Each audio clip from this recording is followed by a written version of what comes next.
In September, a number of trustees attended the 15th anniversary dinner of Muslim Social Services.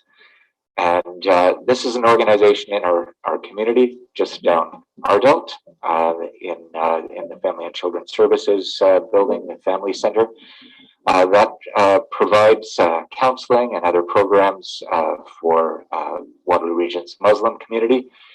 And we heard from the founder of that organization, still a director of the organization, and that person is Idrisa Pandit, who is waiting to speak to you tonight.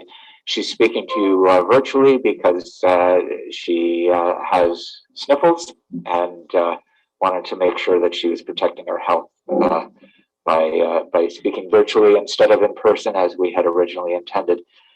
So Idrisa is a scholar, an activist. She advocates for a number of social justice causes in our community and beyond. She teaches, she researches, among other things, on anti-racism and anti-oppression. And I'm very much looking forward to hearing from her tonight, as I'm sure all of you are as well. So welcome, Idrisa.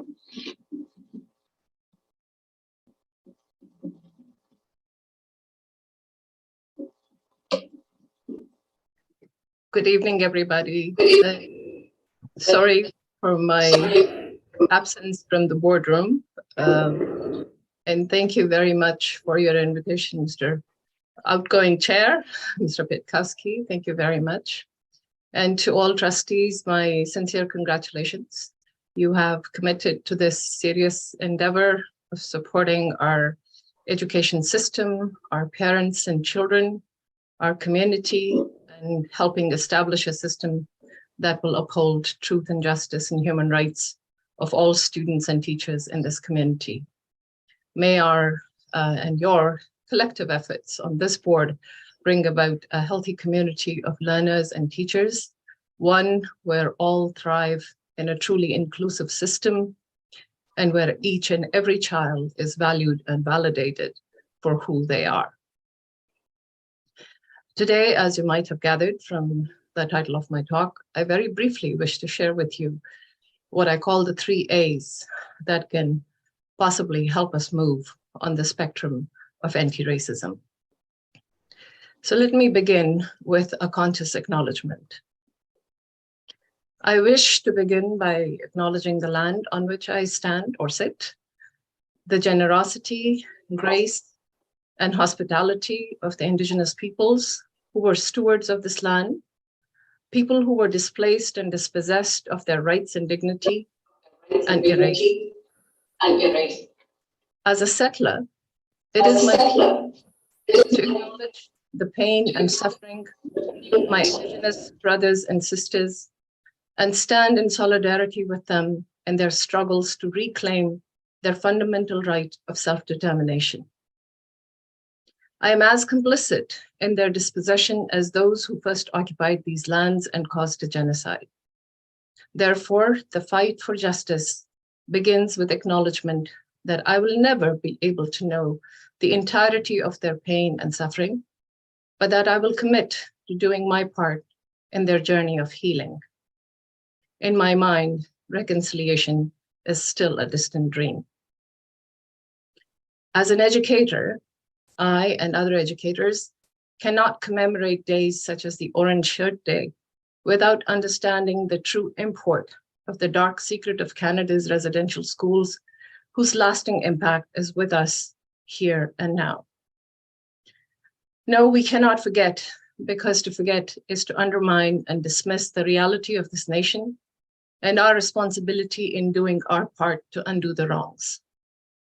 A conscious acknowledgement begins with learning about and understanding those horrors and teaching about them with humility as an act of solidarity with the natives of this land. Our children deserve not to be lied to by their teachers and history books. Our Canadian politeness cannot cover up the dark chapters of Indigenous and Black history or the oppression of various immigrant communities. It is not an attempt to live in perpetual victimhood, as some claim, It is to remain sensitive to horrors that can be repeated if we remain silent and ignorant. Moving on to my second one, a conscious awareness. A critical conscious awareness of oppression is often met with violence and resistance by those in positions of power. The oppressors who find it very comfortable to reside in a space where they can demonize and dehumanize others. In fact, the word oppressor itself can send shockwaves through them as they wish to remain in denial. Of course, the oppressed suffer enormously through this process of othering, but so do the oppressors. They clearly cannot escape the ethical and mental violence, especially if that violence is rooted in what they consider their faith beliefs. Let me tell you a story of a third grade child from one of the local schools who came home one day in 2008 with a little red book inviting him to save his soul and transfer it to Jesus Christ. When the mother of the child, today addressing you, protested the distribution of the Gideon Bible in a public school classroom, hell broke loose. Mind you, this mother herself, educated in a Christian school, had another child in a Christian school and teaches religion. Threats of violence and death against the mother, physical attacks on the home of the child, hate mail and hate-filled newspaper letter campaigns lasted for months. Some of you elected today in this term were on this board then, and others of you too young to recall. I'm sure many of you remember how that ended. As I watched the recent discourse around the school board elections, my heart sank. I realized that there's still much work to be done. I thought not much has changed in these 14 years. Racism was so palpable, and labeling and stereotyping in abundance. Resurrecting the imaginary demons coming to haunt our children in the name of critical race theory and critical multicultural education reminded me of the very same arguments put forth in 2008. I had to laugh at the way important concepts such as CRT and intersectionality were being defined, misunderstood, misconstrued, and misrepresented. Instead of critical being used in the sense of inculcating critical, deep, and complex thinking in our students, it was used to mean to judge or criticize. Instead of understanding the true meaning of intersectionality as avoiding a single axis framework and understanding identity, it was presented as dystopian. Mind you, teaching about intersectionality and what some would call wokeness is what I do. The discourse of hate was all about labeling and othering and rooted in fear of the unknown or deliberately misrepresented. Fear is crippling and it can create pain if we remain unaware, ill-informed, and insensitive to how we can wittingly or unwittingly enable hate. My third and last A is a conscious transformative action. It is time for us all to act and bring about a critical awareness and consciousness of necessity for change. It is time to move beyond the labels of woke and racist, liberal and conservative. Change cannot occur through othering and ignorance.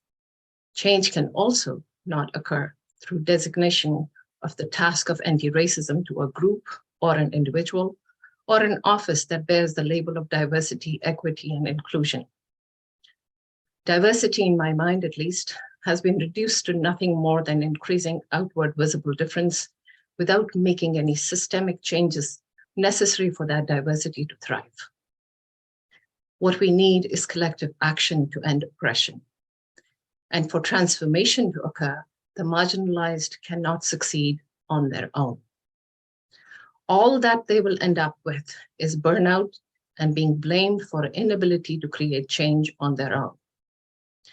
Without the privilege being part of this transformation process and real action, nothing is going to change. meaningful engagement of the oppressed and the privileged. True coalition building with humility is the only way to bring about such a meaningful change. Without this collective action, the marginalized will remain disempowered.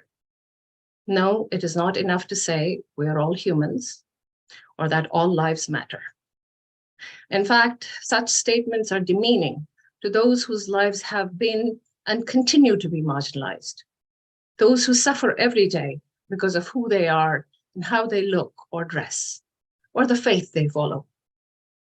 We cannot commit to ending discrimination if we cannot acknowledge and validate that difference is healthy, and it exists, and that not all occupy positions of power and privilege. We're not a monolith. Our strength lies in our differences that remain to be engaged constructively to form a front against all forms of oppression. It's no longer enough to say I'm not a racist or a sexist or an Islamophobe or a homophobe. It is time to demonstrate how you and I are actively anti-racist, anti-sexist, and so on. It is not enough to say I cannot be a racist because I'm a person of color, or I've adopted children of color, or that I have friends who are people of color. It is also not helpful to be a colorblind racist. We do not live in a utopian world with non-existent power structures. It is time for us to look inward and ask, what am I going to do to end the oppressions in our community and bring about that critically conscious, transformative change? We live in an interconnected world and an interconnected local community. Hiding in our comfortable zones and ignoring who and what we are surrounded by is no longer an option. Without conscious, respectful, and meaningful engagement, oppression is not automatically going to disappear. I will leave you with a suggested pledge that can help us all on our journey to becoming anti-racist.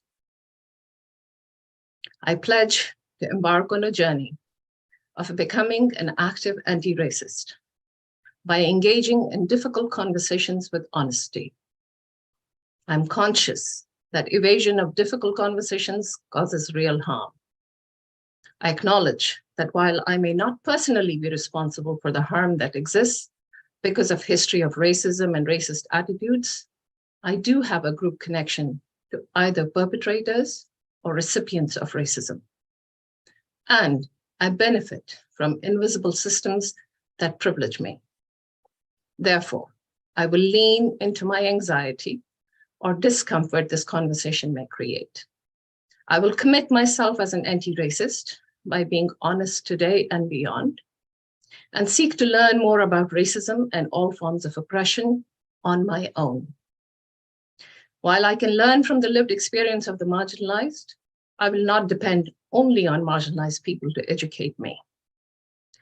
Through my word and deed, I will try my best to end harm caused by racism and all other forms of oppression. I will no longer be a bystander because racism is everyone's issue. And today I commit to do my part. Thank you for your patient listening. And I hope I have made you all uncomfortable as discomfort is beginning.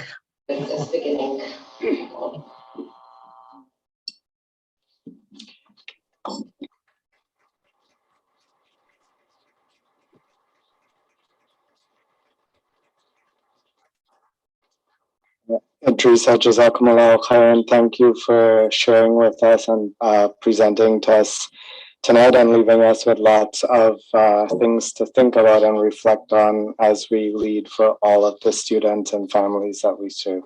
Thank you.